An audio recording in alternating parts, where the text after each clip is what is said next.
Сәлеметсіздер ме, құрметті студенттер? Өздеріңізбен бірге Алматы мемлекеттік политехникалық колледжінің оқытушысы Тұрсынбаева Маржан Еришевна. Бұл пән еңбекті қорғау пәні деп аталады. Бүгінгі сабақтың тақырыбы еңбекті қорғау туралы жалпы түсінік және оның негізгі принциптері. Ендеше сабақты кіріспеден бастайық. Сабақтың негізгі мақсаты еңбекті қорғау пәнінің басқа пәндермен өзара байланысын ашу, оның мән-мағынасын мамандықтарына сәйкес жетік түсіну, мекеме немесе кәсіпорындардағы еңбек қорғауды ұйымдастыру, жоспарлау, осының барлығын реттейтін және еңбек қорғау туралы заңның бұзуына жауапкершілікті орнататын мөлшерлерді білу, өздіктермен талдай алу. Осы тұрғыдан қарағанда, келешек мамандарды еңбек қауіпсіздігіне жауапты етіп дайындауға үйрету. Жалпы айтқанда, еңбекті қорғау бұл әлеуметтік техникалық ғылым, өндірістік қауіпті жағдайларды және кәсіптік зиянды факторларды зерттейді.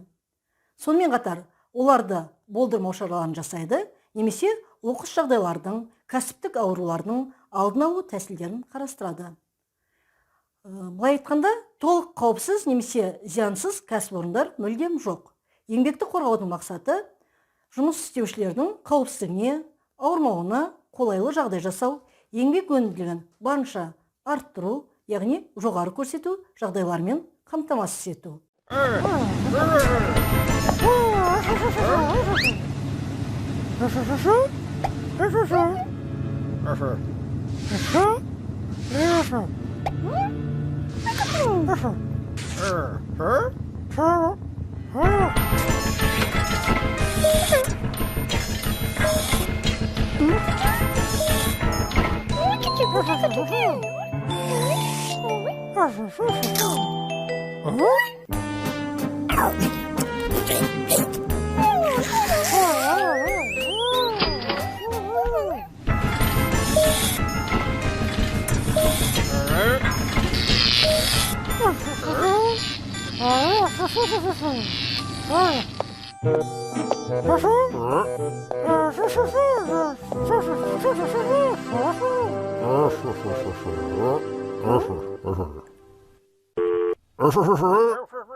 Ендеше, өздеріңіз көріп өткендей, мультипликациялық фильмде аңғарған болсаңыздар, еңбек жағдайын жақсарту және оның қауіпсіздігі өндірістік жарақаттануды азайтады, кәсіби ауруларды төмендетеді. Есесіне, еңбек өнімділігін арттырумен қатар, адам денсаулығына әсерінсіз, оның белсенді жұмыс істеу периодын ұзартады, жұмыс істеу қабілетін сақтайды, жұмыс уақытын үнемдейді.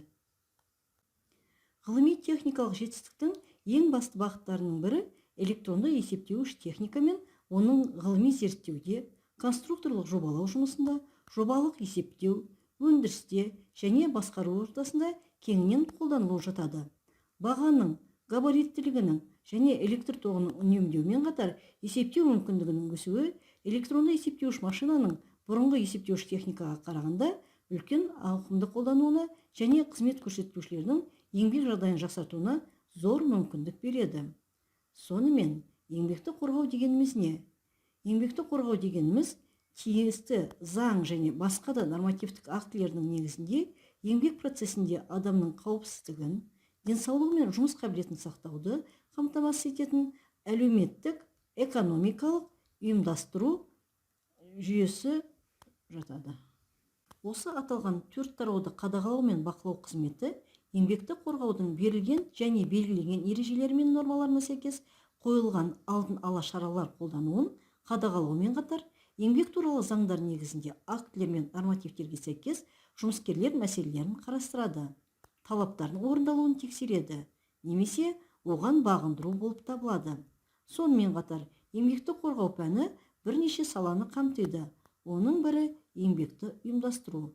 Қызметкерлердің кәсіпорында, мекемеде, ұйымда еңбек шарты бойынша жұмыс істеуін, туындайтын еңбек қатынастарын және осыған байланысты білікті кадр даярлау, еңбек қорғау, еңбек дауларын шешу, қартайған, ауру және еңбек ету қабілетінен айырылған мүгедек адамдар үшін мемлекет тарапынан қаржылай қамтамасыз ету шаралары қарастырылады.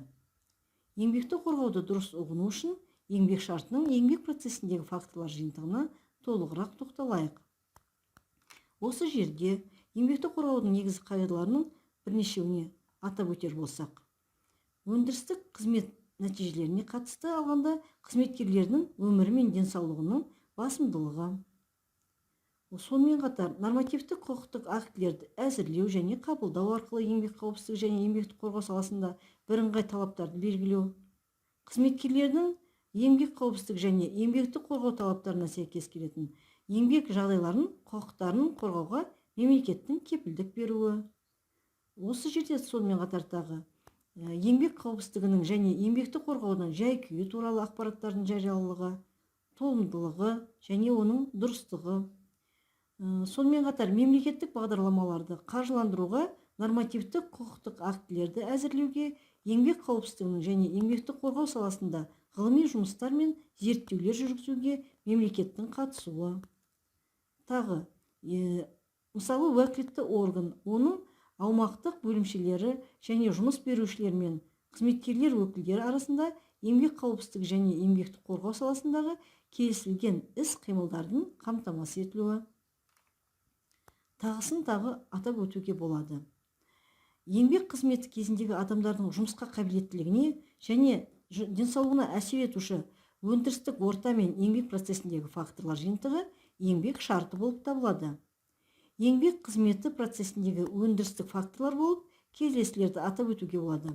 Санитарлық гигиеналық талаптар, яғни ол жұмыс орындағы микроклимат, температура, жарық және тағы басқа қолданылатын жабдықтардың, шикізаттың, материалдардың, технологиялық процестердің әсерінің нәтижесі бойынша белгіленген ережелер мен нормалар. Екінші, психофизиологиялық элементтер. Жұмыстың қалпы, еңбек процесінде туындайтын физикалық ауырлық және тағы басқа.